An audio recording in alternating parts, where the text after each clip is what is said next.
Hello everyone. Scientists discovered a cave on moon. How could it be helpful to humans? Scientist ने अभी एक केव ढूंढी है moon पे, जो चांद है हमारा, उसके ऊपर एक गुफा मिली है और ये हमारे लिए कैसे हेल्पफुल हो सकती है यही डिस्कस किया गया इस आर्टिकल में। हिंदू में एक आर्टिकल पब्लिश हुआ है।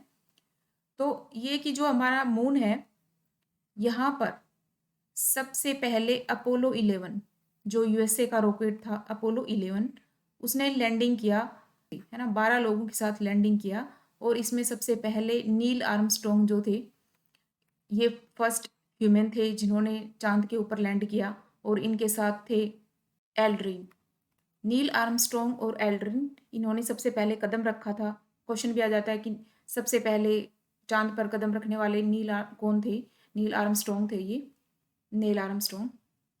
तो जहाँ ये लैंडिंग हुई थी अपोलो 11 की, जैसे ये मान लो यहाँ पर लैंडिंग हुई है, तो इसी एरिया में, इसके थोड़ा सा पास में, 400 किलोमीटर 400-500 किलोमीटर के आसपास ये वाला जो रीजन है, यहाँ पर मिली है वो केव। इसलिए ये वाला साथ में आया है कि अपोलो 11 जहाँ पे लैंडिंग किया था, उसी के साथ वाले एरिया में ये वाला डिस्कवर किया है केव। और ये जो केव है, केव तो वैसे भी कोई डिस्कवर कर ले, लेकिन इसकी मेन चीज़ ये है कि एक्सेसिबल है, इसको एक्सेस कर सकते हैं, यहाँ पर पहुँचा जा सकता है इस केव में, इसलिए ये इम्पोर्टेंट हो जाती है। अब ये जो रीजन है जहाँ पे केव ढूंढी है, और ये जो रीजन है, इसको बोलते हैं sea of tranquility. Sea of tranquility बोलते हैं इसको। ये यूपीएससी में भी क्वेश्चन आया हुआ है कि ये जो रीजन है कहाँ पर है, सी ऑफ ट्रैंक्विलिटी। और ये आ सकता है किसी एग्जाम में, जैसे सी ऑफ ट्रैंक्विलिटी कहाँ पर है, मून पे है, अर्थ पे है, सन पे कोई पॉइंट है, ये ऐसे क्वेश्चन आ जाता है। तो सी ऑफ ट्रैंक्विलिटी ये मून पर ही एक पॉइंट है जहाँ पे ये केव सर्च हुई है अभी, और ये जो केव है ये एक्सेसिबल है। न्यूज़ ये है, scientists have confirmed a cave on the moon that could be used to shelter future explorers. Shelter के लिए। तो अब ये जो केव डिस्कवर हुई है, इसके जो यूज़ क्या हैं, मतलब ये कैसे हमारे लिए यूज़फुल है। तो एक चीज़ तो ये नेचुरल शेल्टर है। नेचुरल शेल्टर है, जो भी हमारे साइंटिस्ट यहाँ से जाएंगे उनके लिए एक तरह से नेचुरल शेल्टर हो गया, हमें बनाना नहीं पड़ा। अगर हम यहाँ पर कोई हैबिटाट बनाते हैं, है ना, हम कोई हैबिटाट क्रिएट करते हैं, तो उसको क्रिएट करने के लिए हमें बहुत सारे एफर्ट करने पड़ेंगे और वो बहुत ही डिफ़िकल्ट होगा। तो ये नेचुरल हैबिटाट होगा, मतलब नेचुरल शेल्टर होगा, हमने थोड़ा बहुत इसमें कुछ किया और ये रहने लायक हो जाएगा। और ये जो केव है, जैसे ये चांद है और इसके अंदर ऐसे डीप सा एक केव बना हुआ है जिसके अंदर रह सकते हैं, तो ये हमें प्रोटेक्ट करेगा। जो भी कॉस्मिक रेज होती हैं उनसे प्रोटेक्ट करेगा, जो भी सोलर रेडिएशंस हैं उनसे प्रोटेक्ट करेगा। मतलब जो भी साइंटिस्ट अपने जाएंगे वहाँ पर एक्सप्लोर करने के लिए, उनको प्रोटेक्ट करेगा, सोलर रेडिएशन से प्रोटेक्शन होगी। क्योंकि देखो, जो पूरा ये यूनिवर्स है पूरा का पूरा, और यहाँ पर मून है, यहाँ से बहुत सारे यूनिवर्स की कॉस्मिक रेज आती रहती हैं, और यहाँ पर कोई एटमॉस्फेयर भी नहीं है सन का कि रिफ्लेक्ट बैक कर दे या कुछ, मतलब सॉरी, मून का कोई वो एटमॉस्फेयर भी नहीं है। तो यहाँ पर सब कॉस्मिक रेज आती हैं, वो बहुत हार्मफुल होती हैं, उसमें बहुत सारी रेडिएशंस होती हैं।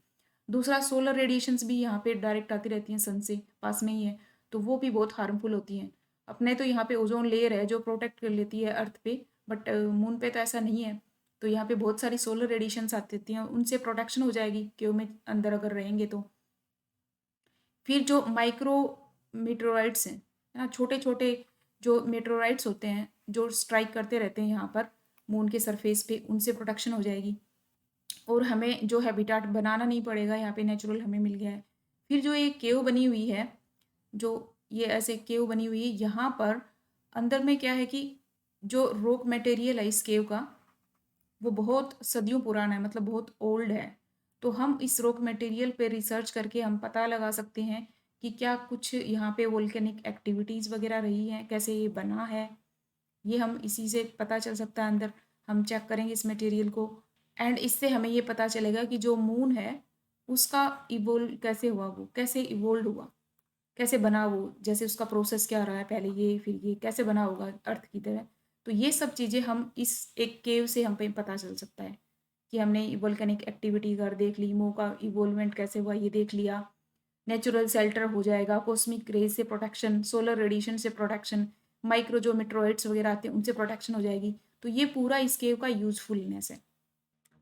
जो मून है इस पे बहुत सारे पिट्स हैं, यहाँ पे गड्ढे हैं जो हमें दिखाई भी देते हैं दूर से ऐसे, ये गड्ढे से हैं, पिट्स बने हुए हैं। ये पिट्स कैसे बने हैं? ऑलमोस्ट 200 के आसपास ऐसे पिट्स हैं। तो ये बने हैं लावा ट्यूब से। जो लावा ट्यूब्स होती हैं वो कोलैप्स हो गई, है ना, कोलैप्स हो गई तो ये पिट्स बन गई। जैसे अर्थ है, अपनी अर्थ, तो इसमें भी बहुत सारे ऐसे लावा निकलता रहता है, बाहर निकल जाता है ऐसे ऐसे। और यहाँ पर भी ऐसे ही था कि लावा ट्यूब्स, लावा इन ट्यूब्स के थ्रू बाहर निकल रहा था। और ये जब अपने आप में ही ऐसे ऐसे कोलैप्स होके अंदर गिर जाती हैं तो यहाँ पिट्स बन जाते हैं। तो साइंटिस्ट जो नासा के साइंटिस्ट हैं उन्होंने डिस्कवर किया कि जो यहाँ पर लावा ट्यूब्स हैं और अर्थ पे जो लावा ट्यूब्स हैं उनमें क्या सिमिलरिटीज़ हैं। मतलब हम जो मून है वो हमारे लिए एक मिस्ट्री है, तो उसके और अर्थ के हम सर्च कर रहे हैं कि क्या कुछ सिमिलरिटीज़ हैं और कैसे हम लाइफ वहाँ पर पॉसिबल बना सकते हैं मून के ऊपर। यही हमारा मेन टारगेट है कि लाइफ जो है मून पर भी सेटल्ड हो जाए। तो इसके लिए हम जो साउथ पोल है मून का, जैसे मान लो ये वाला ही पोल है, मतलब ये वाला पोल तो नहीं है, वो हमें दिखाई नहीं देता है ना, शैडो जोन में है साउथ पोल, शैडो जोन है साउथ पोल पे। तो यहाँ पर हम ऐसे रिसर्च कर रहे हैं अभी। इंडिया ने भी सॉफ्ट लैंडिंग की थी वहाँ पे, सॉफ्ट लैंडिंग की थी साउथ पोल पे। चाइना ने भी उसके बाद सॉफ्ट लैंडिंग की थी। तो जो शैडो जोन है साउथ पोल पे, उसमें हम ये सर्च करने की कोशिश कर रहे हैं, रिसर्च करने की कोशिश कर रहे हैं कि वहाँ पर फ्रोजन आइस हो।